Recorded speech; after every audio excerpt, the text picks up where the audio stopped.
अस्सलाम वालेकुम dear viewers और अजीज़ अतिबा कराम। हमारे एक व्यूवर ने ये फरमाइश की है कि बारी के बुखार पर लेक्चर दें, कि वो बुखार जो एक ख़ास वक्फे के बाद बार बार लौटते हैं। तो बारी के बुखार पर ये लेक्चर तैयार है। ये वो बुखार हैं जो एक ख़ास वक्फा के बाद मुसलसल और बार बार आता रहता है। इनका मादा मर्ज सौदावी होता है, यानी खिल्त सौदा से वो बना होता है। जितने ज्यादा दिन के वक्फा से बुखार लौट कर आता है, सौदावी मादा उतना ही ज्यादा गाढ़ा होता है। इन बुखारों का वक्फा 1 दिन से लेके 10 दिन तक होता है, लेकिन जो 1 से लेके 3 दिन तक का वक्फा है वो बुखार बलगमी कहलाते हैं, और जो 4 और उससे आगे तक के हैं वो सौदावी कहलाते हैं। इन बुखारों में आज हम जो बात कर रहे हैं वो 1 से 3 तक वाले नहीं है, बल्कि 3 से 4 से लेके 10 तक वाले हैं।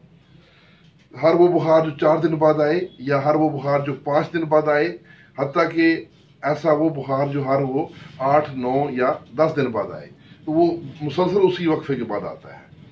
इन बुखारों में अक्सर तहाल का दर्द या सलाबत भी पाई जाती है। इन बुखारों में नौबत तवील होती है, यानी बुखार जब आता है तो उस बुखार आने को नौबत कहते हैं।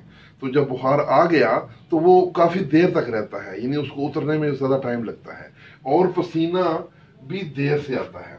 ऐसे मरीजों का पेशाब गलीज यानी गाढ़ा होता है। जब आप उनका यूरिन एनालिसिस कराएंगे तो उसमें उसकी पेशाब की गाढ़ापन ज्यादा आएगा।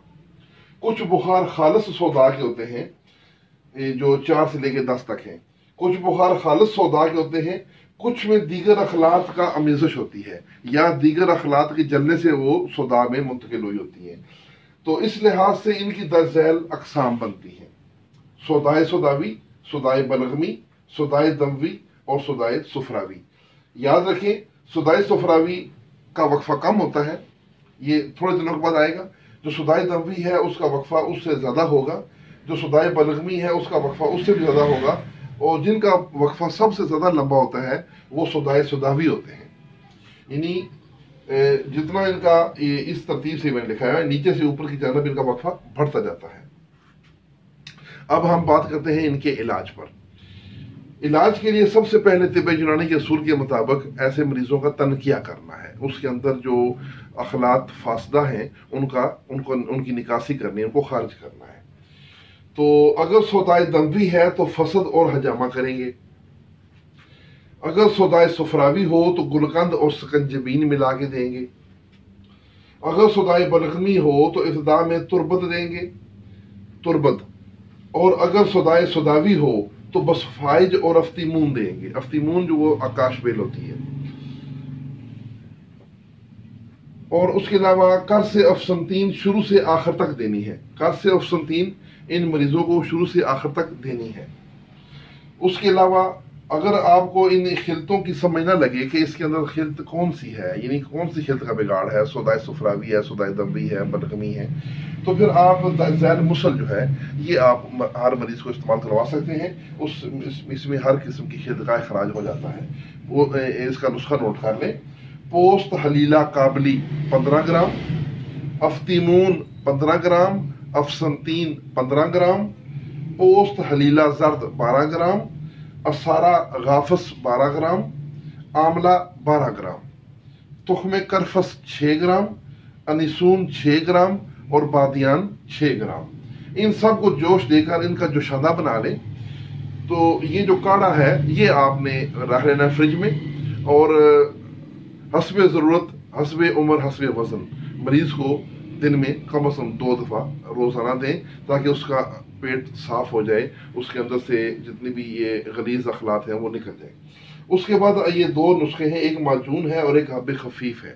ये दोनों भी आप जो करवानी है, इनके साथ आपने कर्स अफसंतीन तो लाजमी देनी है। नुस्खा माजून का यूं है: अजवाइन 3 तोला, बाल छड़ 3 तोला, पुदीना 3 तोला, कुर्दिया 2 तोला, अनिसून 2 तोला, हींग 2.5 तोला, सुंड 1.25 तोला, तज आधा तोला। शहद बकदर ज़रूरत, इन तमाम चीज़ों को सफूफ बना के बारीक इनमें शहद मिला लें। 2 गुना लोग शहद मिलाते हैं, कुछ लोग 3 गुना शहद मिलाते हैं, तो उसके मुताबिक माजून बना लें। और इसकी मिकदार खुराक 2 ग्राम है हमरा अर्क सौंफ, यानी अर्क बादियाँ। अब हब खफीफ का नुस्खा नोट फरमा लें। अफ्तीनून 2 तोला, तुरबत 3 तोला, कुर्दिया 2 तोला, अनिसून 2 तोला, अजवाइन 2.5 तोला, तुख्म करफस 1 तोला, बादियान 1 तोला, बसफाइज 2 ग्राम, गारिकून 2 तोला, नमक हिंदी 1.5 तोला और अयारज फैकरा 3.5 तोला। ये सबको सफूफ बना के बिल्कुल बारीक मुहीन, तो शहद की मदद से इनकी गोलियां बना लें चने बराबर। ये गोलियां इसलिए बनाई जाती हैं ताकि इनकी लाइफ भी बढ़ जाए। अगर बच्चों को देनी हो तो आदमी गोलियों में दे सकता है। बड़े बंदे को इसकी मिकदार खुराक 5 ग्राम है। ये रोज़ाना नहीं देनी, ये हर 5 दिन के बाद सिर्फ 5 ग्राम इकट्ठी एक ही दफ़ा खुराक देनी है। तो इस तरीके से आपने इनका इलाज करना है। ग़ज़ा आपने देनी है लतीफ़ हो, मुहल्लल हो यानी गर्म तर हो, और मुलय्यन हो और मौलद खून हो। तो इसकी नज़रिया के मुताबिक जो ग़ज़ाएँ बनती हैं वो गर्म तर मिजाज की ग़ज़ाएँ बनती हैं, ताकि सौदा जो है वो तहलील होकर खारिज हो सके। तो ये था हमारा आज बारी के बुखार पर लेक्चर। उम्मीद है आप इससे मुस्तफ़ीद होंगे। इसके साथ ही इजाज़त, वस्सलाम।